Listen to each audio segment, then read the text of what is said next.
What is their coming agenda? They will destroy New York to make way for the new order. The new order for a new age. And the new race will temporarily rule over that age. Symbols that expose their agenda are hidden in plain sight. iPad Goat 2 portrays New York City's destruction as the new age is ushered in. It all started with the collapse of two towers. The Twin Towers were one of the greatest marvels of the modern age, a symbolic achievement of the human race. Not for its stature and height, but because it carried the image of the Elohim as two strands of DNA. The strands would have to come down to make way for a third to stand in its place, a third monument, a third temple. A temple showing what the human race has become. Hybrids. The two temples would have to be destroyed first. They would have to come down. They would have to be desecrated. Then the rest of the city would follow. Piece by piece, it would be dismantled as the human body succumbed to the new race, the Trident race. And I pray they will be comforted by a power greater than any of us, spoken through the ages in Psalm 23. Psalm 23. Even though I walk through the valley of the shadow of death, I fear no evil, for you are with me.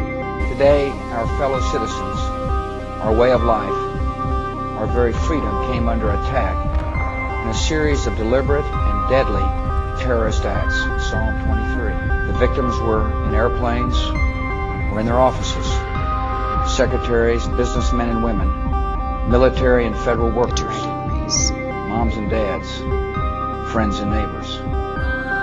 Thousands of lives were suddenly ended by evil, despicable acts of terror. The pictures of airplanes flying into buildings, fires burning, huge structures collapsing, Psalm 23, have filled us with disbelief, terrible sadness, and a quiet, unyielding anger.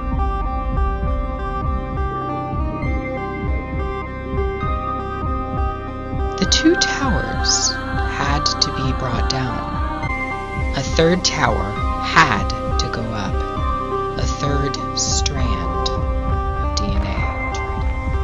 One showing the unity of the two races, humanity and the Benai Elohim, both created by the Elohim, but only one in his image. That is the human being.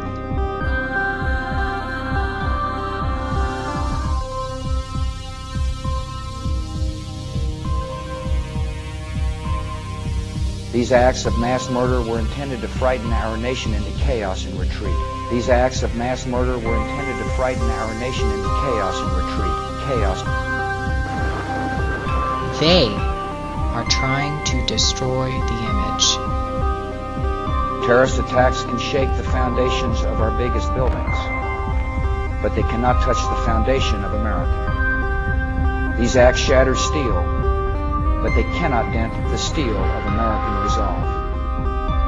America was targeted for attack because we're the brightest beacon for freedom and opportunity in the world, and no one will keep that light from shining. Today our nation saw evil, the very worst of human nature.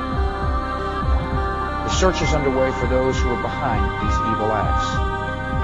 I've directed the full resources of our intelligence and law enforcement communities find those responsible and to bring them to justice. We will make no distinction between the terrorists who committed these acts and those who harbor them. Symbol after symbol after symbol, from the Statue of Liberty crumbling to the stock market crashing, to the mosque located next to skyscrapers that is being bombed, and even the Brooklyn Bridge, all landmarks that are depicted. The short film also depicts other more cryptic references, some of them already fulfilled, Others are not yet. You might remember Kali on the Empire State Building in New York City. It was depicted in I Pet Goat. There's an allusion to Kali, the Dark Mother and Goddess of Destruction, performing a ritual dance with her tongue sticking out. Her appearance in New York precedes the destruction of the city. We also see Mother Mary dressed in black and holding a bottle, with a nuclear bomb going off in the background, a depiction of what they plan to carry out in New York.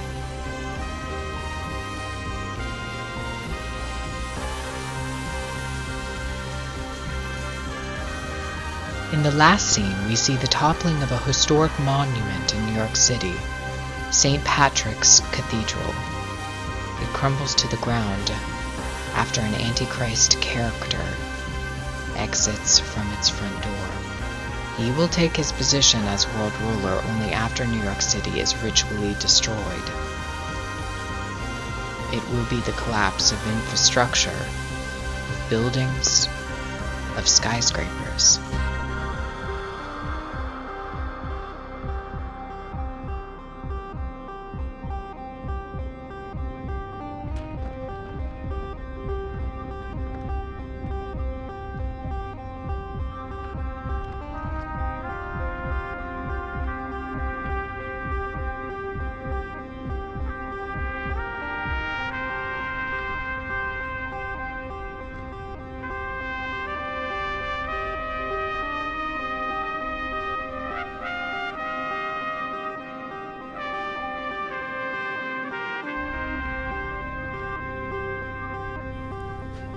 Scripture tells us, do not lose heart. Though outwardly we are wasting away, inwardly we are being renewed day by day. For our light and momentary troubles are achieving for us an eternal glory that far outweighs them all. So we fix our eyes not on what is seen, but on what is unseen. Since what is seen is temporary, but what is unseen is eternal.